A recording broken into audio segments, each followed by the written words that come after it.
interesting piece. Seiko sbdc055, a 62 mass reissue PADI version, Prospex line.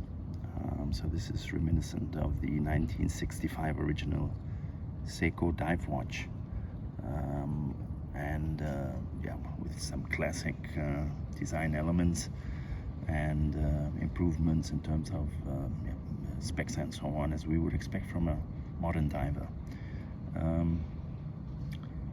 The bezel, as you can see, you could assume it's ceramic. In this case, it has a certain shine to it.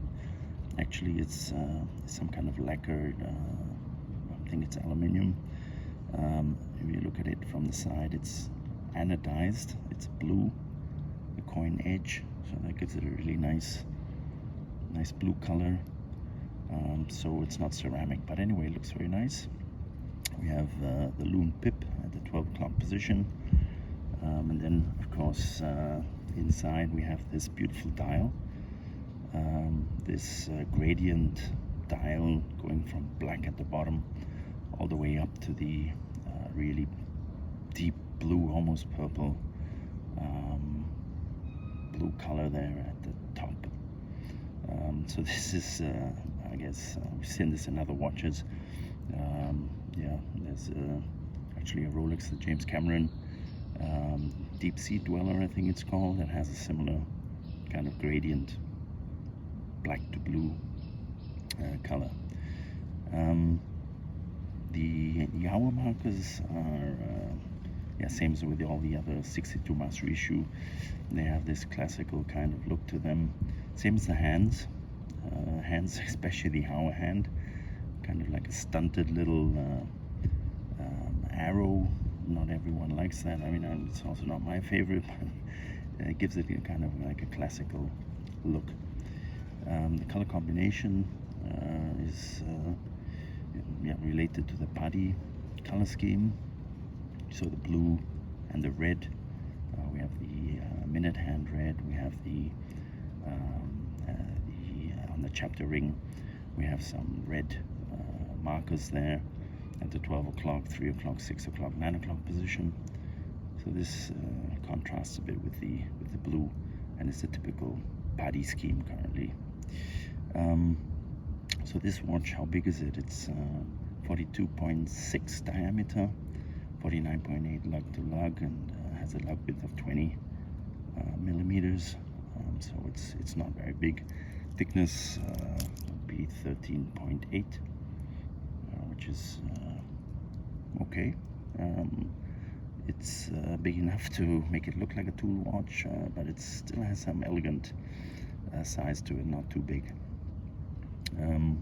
We have a date complication with a framed window painted. Yeah, and we see of course, the screw-in crown with the coined edge, which yeah, easy to grab with your finger, easy to turn, has a very smooth thread to it. The wave pattern on the dial, actually it has like a structure to it. It's stamped, and of course yeah, fits to this diving scheme or diving motto here.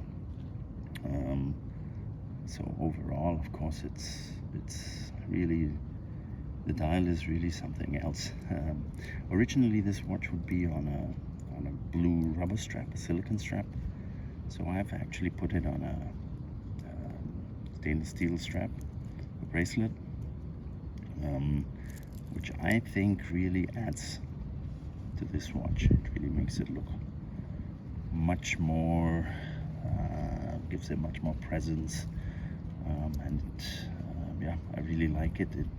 The blue silicone kind of distracted from the dial, and now with the steel bracelet, yeah, it really makes the dial pop. The bracelet actually is yeah, this is the typical one for the 62 mass reissue watches. It's a milled clasp, which is of course preferred over the regular stamped clasp. It has a three-fold clasp, and then this locking mechanism has a dive extension and some micro adjusts there. So the bracelet is, yeah, very good. I like it. It's tapered, so it goes from 20 millimeters. I'm not sure what we have here, but 18 maybe. Tapered bracelet. Wears very good. Other than that, what else is there about this watch? 200 meters waterproof. It's clear that's it's ISO certified, so it really is a dive watch. Special on these watches is the yeah, it's not really Zaratsu polishing, but it's reminiscent of the based on the Zaratsu polishing, which would usually give you a distortion-free surface, I guess a mirror-like surface, and we have some brushed hairlines there, or a bevel edge, and then we have another Zaratsu polished hairline actually there. So it really gives a nice sparkle, twinkle, gives it a nice look, and you know that it has some quality polishing being done. So overall, a really beautiful watch, and yeah, enjoy the dial. Not sure how many are left out there, but you can still get them at a reasonable price. Okay guys, thanks.